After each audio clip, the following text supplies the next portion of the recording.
You're listening to the Real Estate Runway podcast, powered by Quattro Capital, where we are all about alternative business and investment strategies to help you amplify life and maximize wealth. Here's your host, the recovering engineer turned multifamily investor, Chad Sutton.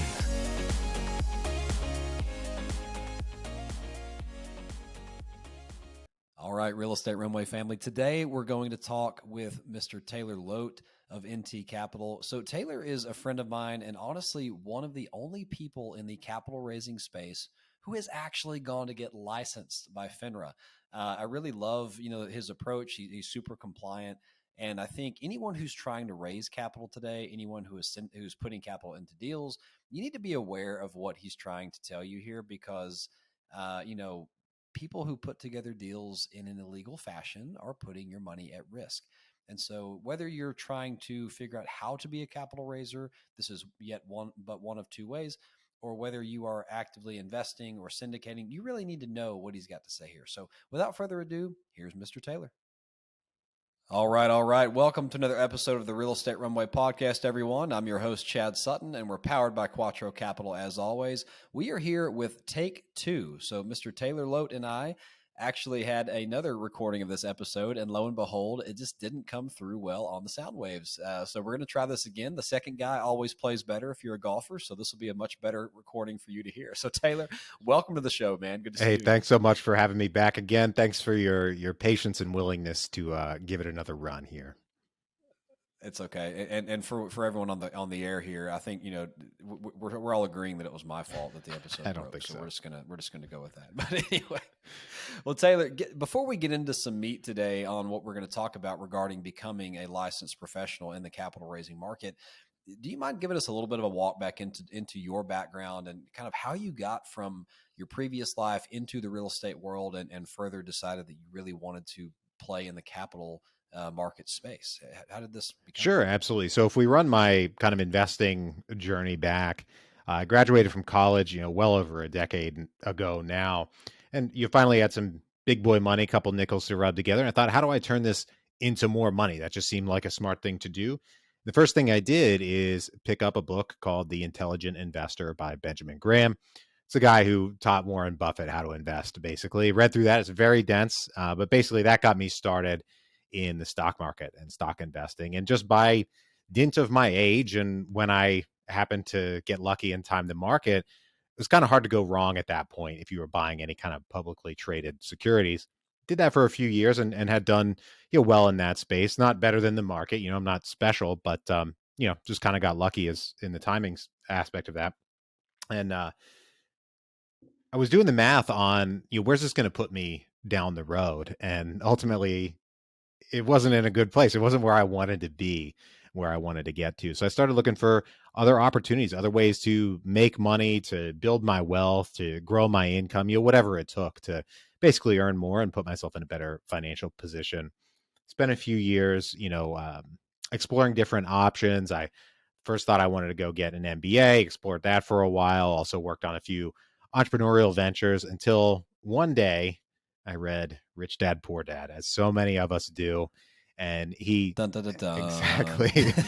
He hit me with all the misgivings that I had about going and getting an MBA. They're very expensive. They basically just get you another job. And it was all the jobs that were, out there were jobs I didn't want to do anyway. So he taught me the magic and the power of passive cash flow and how real estate can help people do that. So decided, hey, I'm not doing the MBA. It was a pretty well thought through decision. It wasn't flippant to make the switch, and got into real estate investing and learning about real estate investing. You kind of go through the motions when you become a real estate investor, right? You know about flipping, so you go learn about flipping. And I knew instantly that wasn't the right fit for me. When you're in those spaces, you also learn about wholesaling, but that's just a job, much like flipping is a job. And I kept learning over the course of a few years, and ultimately learned about syndication. I learned about this is how we can buy large properties. That's really what I wanted, is to invest in larger properties so that I don't need to do things like go out and find tenants and, market open listings and all that kind of thing. It's not something that I wanted to do. It wasn't my target. So learn about syndication. This is how we can buy these properties, and just set my sights on getting in the syndication space, however it would take. So I did a lot of things in the preceding years to try to figure that out, to get in. Hired a few coaches, took coaching programs, attended a lot of networking events, started my own networking event where I live in Richmond, Virginia. This is well years before COVID. And have a podcast, did all these other things, and ultimately got the opportunity to general partner in a few syndications. Decided that ultimately I really needed to specialize in the space if I was going to scale and really blow the thing up, and just do more, and just focus on the whatever aspect of the business it is that I like to work on and specialize in. So that was capital raising. I just kind of knew that I'd done some raising of capital. It's really my favorite thing to do, because that puts me in the chair of helping people grow their wealth and grow their passive income. And also, I'm selecting investments, for myself and for our investors, right? I'm going and working on finding these opportunities for folks. And, it just really fits with, I guess, my personality, the things that I enjoy doing. It doesn't, I mean, some days it feels like work, right? But overall, it doesn't feel like work to do, this particular part of the business. So, uh, long story long, that's kind of how I wound up doing the strategy. Yeah, no, that's fantastic. I mean, what can we not learn from reading, Rich Dad Poor Dad? There's just so many little nuggets in there, and the whole. It sounds like what stood out for you was the idea that passive income is much better than active income.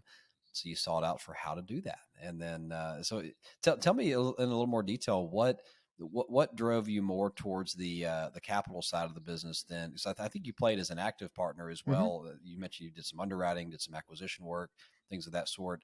What about the capital raising space just gets you excited over being in the operational space, if you will? So as I mentioned, we can help people grow their wealth and income, and I think that's what we need to focus on, is the benefit to others.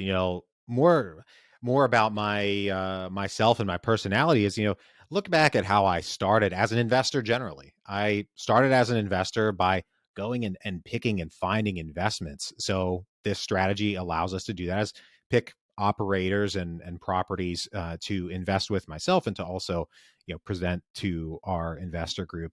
But more broadly, at this part of the business gives me the most opportunity to be mobile. I can do this from anywhere, pretty much at any time of day. There are pressing concerns, and there are not so much pressing concerns. You can work on things on your own time. You got to get them done, but does it matter if I do it at 10 a.m. versus 8 p.m., maybe the night before? No, not really.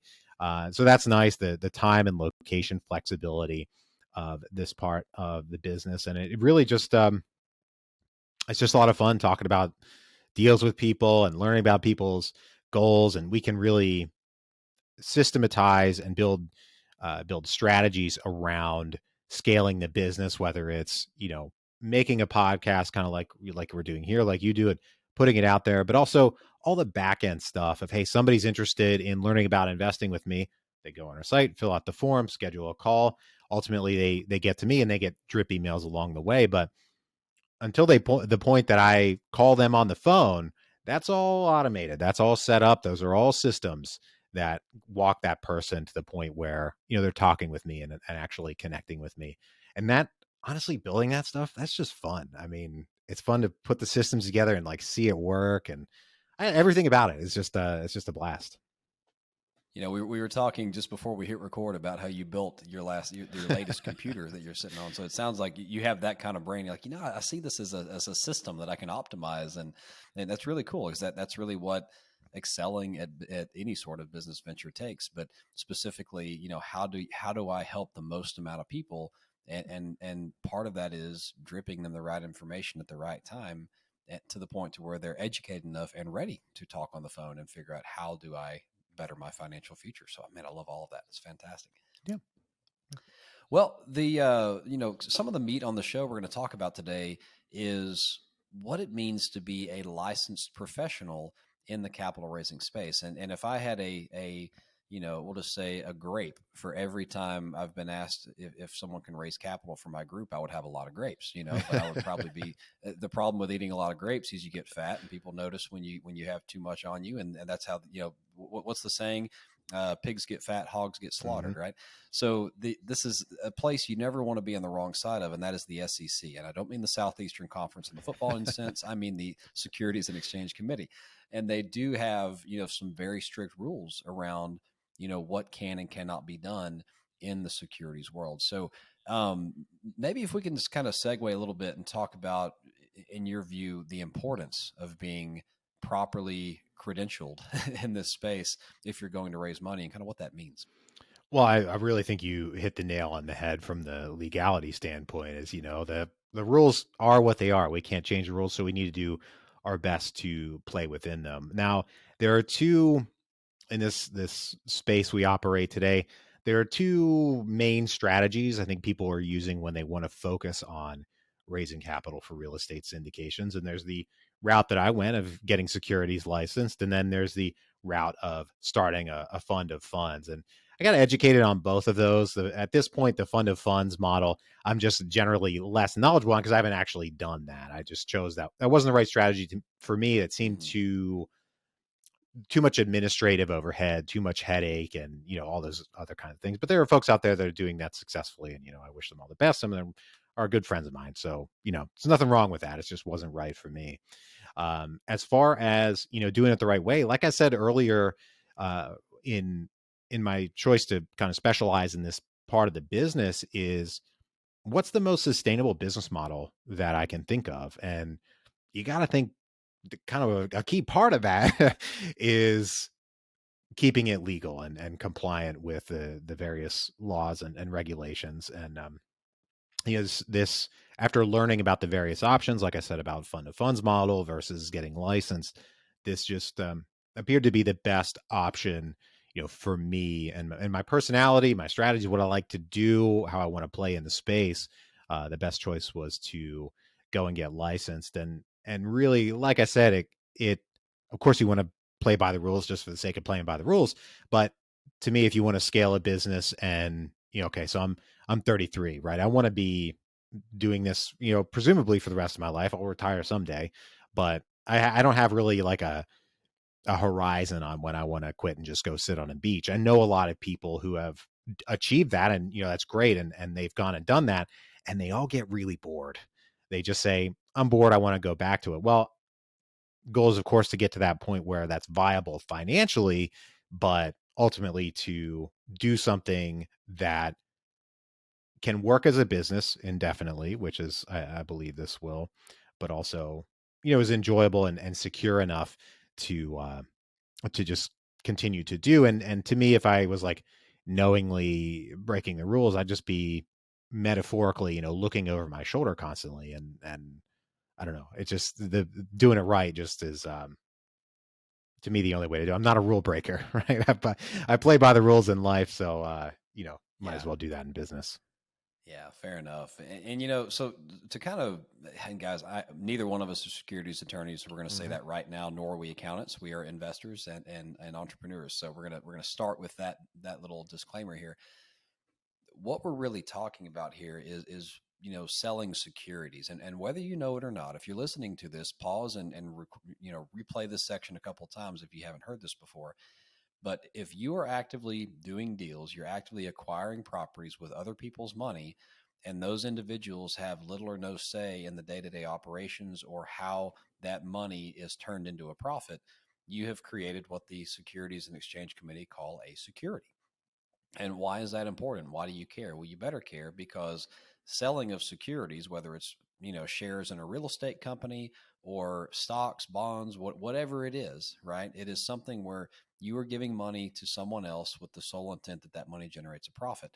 And so that is highly regulated in this country just to prevent things like Ponzi schemes and all that stuff that you hear about in the past that have actually happened and harmed people, right? That's why the SEC exists. We could get on the train about lobbyists and why they want to keep money on Wall Street, but that's a whole nother rabbit hole we won't get into. But the point is, it is not legal for the only thing you are bringing to a partnership to be capital, and in exchange you're getting equity or fees or whatever off of that capital, because that is basically selling securities for commission, and that is what you're required to be a broker dealer or other licensed professional under that broker dealer to do that. It's very similar to operating on a patient without a medical degree, very similar to practicing law without a law degree or a license, or insert professional practice here that you're doing unlicensed, right? So with that, did I miss anything? You want to add anything to that, Taylor? I would clarify, or maybe not even clarify, just say that test that the government uses, called the Howey test, HOWEY, to determine whether something is a security. You guys could just go Google it if you want to look it up, but that'll get you more information. Yes, and I believe that was a pretty big case law precedent, right? Is Howey versus something or other. So, yeah, very good tip there. So, okay, now that we've gotten that out of the way, this is what we mean when we say you got licensed, Taylor, is what? Like, walk me through what you did, what certifications you got, and how that makes it legal. I guess it makes it legal because they say it makes it legal, but what are the credentials that you went and got, and how did you obtain them?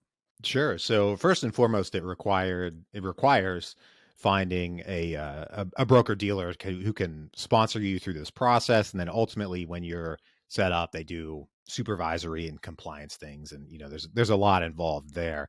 But more on the front end, I took 3 securities exams: the SIE, Securities Industry Essentials. That was quite a while ago, so I'm a little foggy on what that actually means. But the SIE exam, it's like a first one. It's not that difficult. None of these are that difficult if you study for them. It just takes a lot of time to study for them, and it's kind of esoteric laws. It's not something that you're likely to know just off the top of your head through logic. It's laws and rules and regulations and everything around that. Then I took the Series 63, which is state level securities laws, and then the Series 82, which is private securities transactions, which is, with that one was a lot more straightforward to me because you don't know everything, right? But through being in the syndication space, initially, it just by dint, I knew a lot of that stuff already. Not all of it. I'm not saying I would have passed the test. Almost certainly I would not have passed this test without studying for it. But that took the whole process probably took, I'd say, 6 months or so of studying, maybe a little bit more. And I only had to take all of them one time. I didn't want to have to go back and retake any. And there are waiting periods mandatory if you fail and all that kind of thing. I wanted one and done. I don't care if I have to spend a lot of time studying. I just want to be able to check them off and move on to the next one. I was able to do that. Took some time, but ultimately smooth sailing. I, somewhat used to taking tests. They were all multiple choice. Some of them could be pretty difficult, but I think if you're, not to downplay it, but I think if you're a college educated person who had experience taking tests and knows how to like just sit down and study and really knuckle under it, you don't need to be a genius to pass any of those exams. You just have to commit to it. Yeah, and is there any, like, so you mentioned some compliance. So is there a significant amount of annual upkeep or anything like that you have to do, or is it just a little bit of continuing education? There are recertification or continuing education requirements. They're not too onerous. It's going to be quite a while until I have to really do anything as far as continuing education goes or anything like that.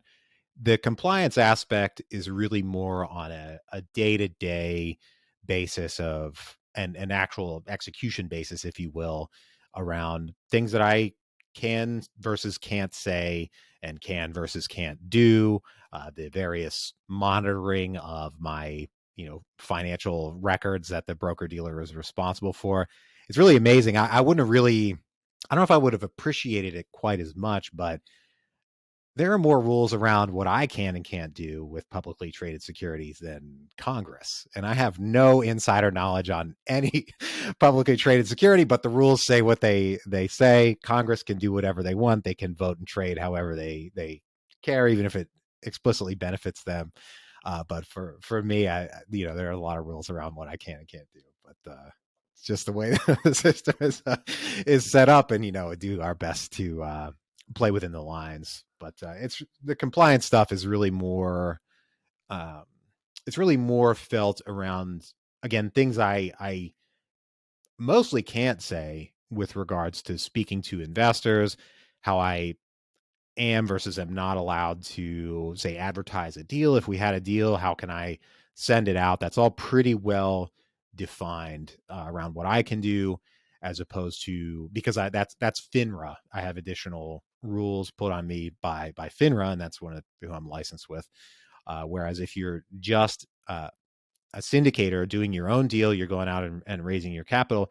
Yeah, there are rules around, okay, 506B, you can't publicly advertise. You have to have pre-existing substantive relationship. All of those rules still apply to me, but there's additional rules involved there that get pretty deep into the weeds, really.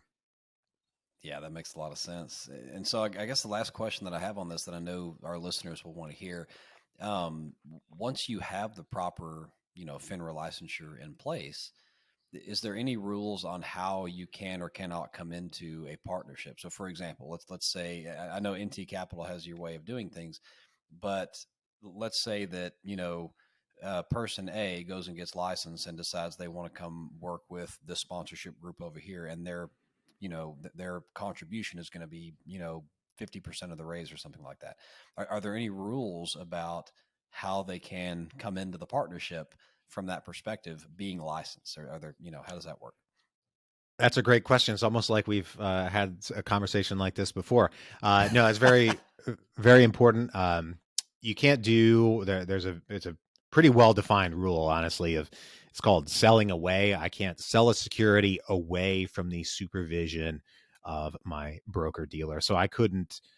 Now, I haven't tried to do this, but my understanding is I couldn't go and syndicate my own property, away from the supervision of my broker dealer and just go raise the capital elsewhere. Can't do that. Everything has to be monitored and essentially flow through the broker dealer. Okay, so expand on that just a little bit for me. So the the broker dealer has to approve every syndication you choose, or like you pick a group to go invest in, right? Does the broker dealer have to then vet that group for you and allow it to flow through? What do you mean it has to flow through the broker dealer? I'm misunderstanding. Yeah, absolutely. So if I want to raise for a particular syndicator, obviously I have to go find the syndicator and then speak with our compliance department to see if I can get that particular syndicator onboard it, basically. And there's a I pretty see. significant compliance process there. Just Mm-hmm. looking at the syndication team, going Yeah. visiting your offices, all that kind of thing. That's done by our compliance people. It's not done by me, to make it a little more arm's length, if you will, because I have more Yeah. of a vested interest in, if I want to raise for this person, then Yeah. it's just a conflict of interest, just reality, right? Yeah. So there's compliance on the front end, just looking at the team.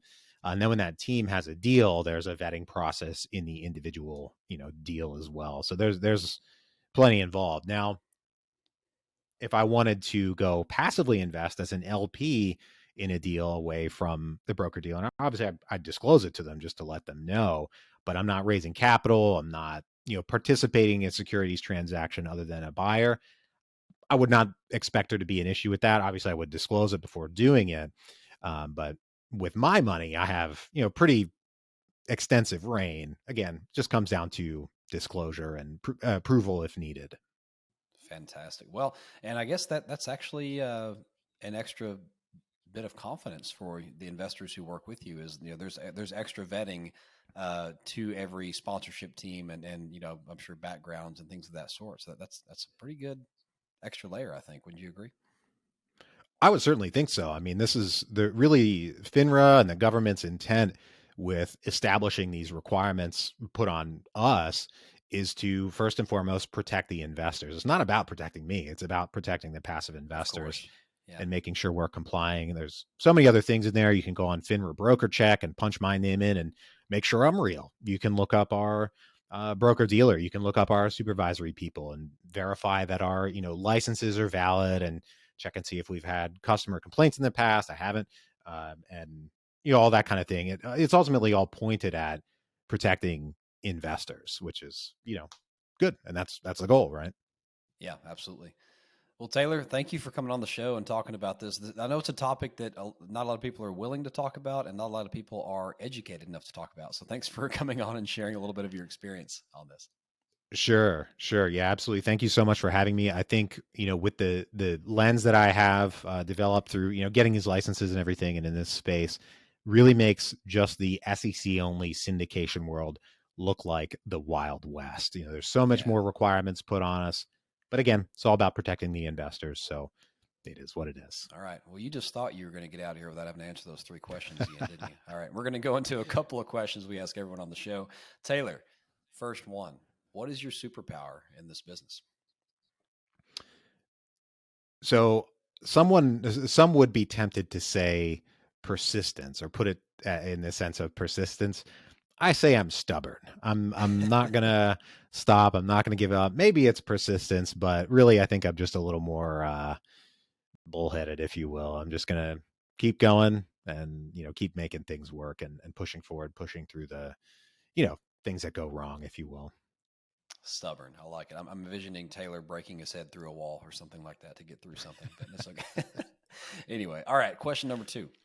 What is your biggest failure to date, and what did you learn from it? So really, my biggest that's a big question. It is a big question for a big failure.